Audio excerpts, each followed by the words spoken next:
라디오 텐텐 기도입니다. 내일은 수능입니다. 내일 기도하고 싶은 분들을 위해 교회 문을 열어드리려고 합니다. 제 교육자들에게 연락 주시면 교회에서 자유롭게 기도하실 수 있도록 도와드리겠습니다. 청춘 수업이란 책에서 본 글입니다. 2차 세계대전 때 영국을 성전국으로 이끈 처칠 수상이 어릴 때의 일입니다. 런던에 살던 처칠은 어느 날 더위를 피해 시골로 여행을 갔습니다. 아름다운 호수를 발견한 그는 곧바로 호수에 뛰어들어 수영을 즐겼습니다. 그런데 갑자기 다리에 쥐가 나 헤엄을 칠 수 없었습니다. 누가 도와주지 않으면 죽을 수밖에 없는 위태로운 상황이었습니다. 그때 마을에 사는 한 소년이 달려와 목숨을 걸고 처칠을 구해내었습니다. 처칠은 아버지에게 이야기를 전했고 아버지는 아들의 생명의 은인에게 살해를 하기 위해 그 소년에게 소원을 물었습니다. 저는 의사가 되고 싶어요. 병든 사람을 고쳐주고 생명을 살리는 의사가 되고 싶어요. 가난한 시골 농부의 아들인 그 소년은 그러나 대학을 갈 형편이 못 되었습니다. 그 이야기를 듣고 처칠의 아버지는 소년이 의학 공부를 할 수 있도록 등록금과 또 필요한 경비들을 그렇게 지원해 주었습니다. 1년의 시간들을 통해 두 소년은 친한 친구가 되었습니다. 이 시골 소년이 바로 훗날 페니실린을 만든 플레밍입니다. 둘의 인연은 이것으로 끝나지 않았습니다. 1940년 5월 독일군의 침략으로 영국군이 위기에 처했을 때 아프리카에 파병 중이던 처칠이 폐렴에 걸려 사경을 헤매게 됩니다. 이 사실을 안 플레밍은 즉시 비행기를 타고 아프리카로 날아갔습니다. 그리고 자기가 개발한 페니실린을 주사했고 다시 한번 처칠의 목숨을 구하게 되었습니다. 처칠과 플레밍은 서로가 받은 은혜를 잊지 않고 갚았습니다. 그러나 이 아름다운 이야기를 내 삶으로 살아내는 경우는 흔치 않습니다. 받은 은혜를 우리는 너무 쉽게 잊어버리기 때문입니다. 더도 말고 덜도 말고 받은 은혜에 대해서만이라도 감사를 표현하고 살면 우리들의 인생살이는 한결 환해지고 행복해지지 않을까요? 인생에서 가장 위대한 일은 사랑하고 사랑받는 일입니다.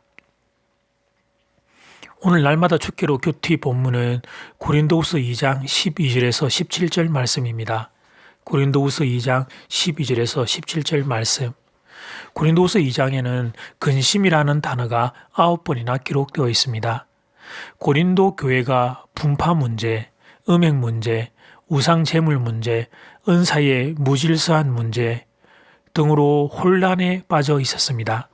그래서 바울이 급히 고린도 교회를 방문했으나 문제 해결은커녕 심한 모독을 받고 돌아와야만 했습니다. 그래서 바울은 징계의 요구를 담은 눈물의 서신을 보내게 됩니다. 이런 과정에서 바울은 깊은 마음의 고통을 겪어야 했습니다. 그래서 근심이라는 단어를 이렇게 많이 사용했던 것입니다. 그런데 그러던 바울이 14절을 들었으면서 갑자기 목소리를 높여 하나님을 찬양합니다. 항상 우리를 그리스도 안에서 이기게 하시고 우리로 말미암아 각 처에서 그리스도로 아는 냄새를 나타내시는 하나님께 감사하노라. 우리말에는 나타나 있지 않으나 헬라어 원어는 주제 전환 어구인 그러나로 시작하고 있습니다. 이전과는 다른 세계가 전개되기 시작함을 암시한 것입니다. 첫 번째 감사 제목은 항상 우리를 그리스도 안에서 이기게 하시는 것입니다. 이기게 하신다는 사실 엄청난 내용을 담고 있는 구절입니다. 이 어구를 헬라어로 찾아보면 드리암 비오티인데 이 단은 성전의 행렬을 선도한다 하는 뜻으로서 로마군이 전쟁에서 이기고 돌아와 로마 거리를 시가 행진하는 장면을 묘사하는 단어입니다. 바울에게 있어서 이 시가 행전의 주인공인 게선 장군은 하나님을 상징합니다. 시가 행진을 하는 과정은 바울의 선교 여정을 의미합니다. 그런데 승리가 어느 정도의 승리인가 하면 오늘 본문을 보면 항상입니다. 어느 한순간도 패배한 적 없이 항상 승리했다 하는 것입니다. 이것이 자신의 선교 여정에 대한 바울의 해석이었습니다. 그러나 여러분, 바울은 지금 굉장한 고통 속에 처해 있습니다. 그런데 그는 그 고통을 패배가 아니라 승리라고 선언하고 있는 것입니다. 어떻게 이런 일이 가능할까요? 그 비결은 본문이 보여주는 것처럼 바울이 그리스도 안에 있기 때문입니다. 그리스도 안에 있으면 우리의 사령관 되시는 예수님이 우리의 약함도 강함으로 바꾸어 주시기 때문입니다. 우리의 절망도 희망으로 바꾸어 주시기 때문입니다. 우리의 죽음도 생명으로 바꾸어 주시기 때문입니다. 우리의 모든 것을 모아 합력하여 선을 이루어 주시기 때문입니다. 이것이 그리스도 안에 있는 성도가 누릴 수 있는 영광과 특권입니다. 두 번째 감사 제목은 우리로 말미암아 각처에서 그리스도로 아는 냄새를 나타내시게 한 것입니다. 로마군의 성전 행렬이 진행되는 동안 성전 행렬에 속한 사제들이 피우는 향이 온 거리에 은은하게 퍼져나갔습니다. 바울은 이 향내를 그리스도를 아는 냄새라고 말합니다. 이 향내는 그리스도에 관한 지시, 곧 그리스도의 십자가상의 죽으심과 부활 사건을 의미합니다. 그런데 이 지식이, 이 향내가 바울을 비롯한 초대교회 복음 사역자들을 통해 열방에 퍼져나갔습니다. 이 지식이 퍼져나갈 때 성령 하나님이 강력하게 역사하셔서 사람들이 죄와 사망과 사탄의 사슬을 끊고 생명의 주님께로 돌아오는 놀라운 역사들이 나타났습니다. 바울은 이 사실을 보았습니다. 그래서 근심할 수밖에 없는 그 상황에서도 하나님을 찬양할 수 있었습니다. 바라기는 바울에게 임한 이 은혜가 여러분에게도 임하기를 소원합니다. 그리스도 안에서 성도가 누리는 영광과 특권이 여러분에게 보이기를 바라며 여러분의 능력 되기를 바랍니다. 한 걸음 더 나아가 그 영광의 향기가 여러분의 삶을 통하여 이웃으로 번져가는 그런 축복도 임하게 되기를 주님의 이름으로 축원합니다. 이제 첫 번째 기도 시간입니다. 받은 말씀과 개인 기도 제목을 가지고 함께 기도하는 시간입니다. 이 시간 다 함께 마음을 모아 주님 앞으로 나아가겠습니다.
이제 두 번째 기도 시간입니다.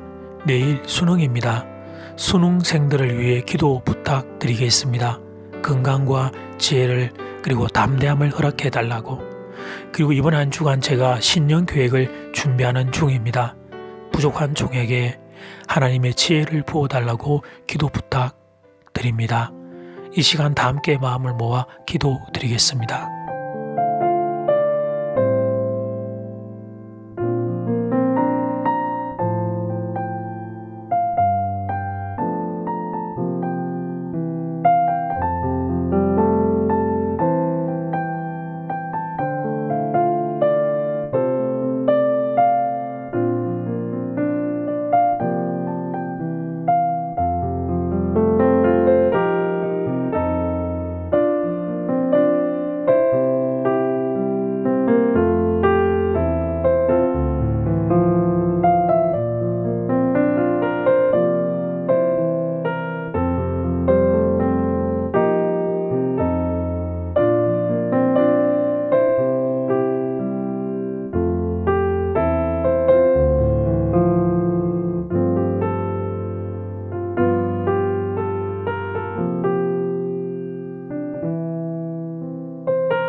예수님, 사도 바울이 보았고 붙잡았던 하나님의 그 영광의 능력이 우리에게도 있기를 간절히 소원합니다. 그리스도 안에 성도가 누리는 영광과 특권, 하나님이 우리의 사령관 되셔서 죽음을 생명으로, 절망을 희망으로, 어둠을 빛으로 바꾸시는 합력하의 선을 이루시는 하나님이 우리의 사령관 되시는 것을 기억하고 하나님 그리스도 안의 성도들이 이 영광 누리기를 소원합니다. 다하여 우리로 말미암아 각처에서 그리스도를 아는 냄새가 나타나게 되기를 소원합니다. 우리를 복음의 향기로, 복음의 통로로, 생명의 통로로 사용하여 주시옵소서. 내일은 수능입니다. 수능생들을 하나님 기억하시고 건강과 지혜와 담대함을 허락하여 주시옵소서. 최선을 다하는 시간들 되게 주님 도와 주시옵소서. 부족한 종이 하나님 내년 신년 계획을 준비하는 중입니다. 부족한 종입니다. 천지를 풍관하지 못하는 종이오니 성령 하나님께서 지혜를 부어 주시옵소서. 예수님 이름으로 기도드립니다. 아멘. 이제는 각자 개인적으로 기도하시면 되겠습니다. 평안한 밤 되십시오.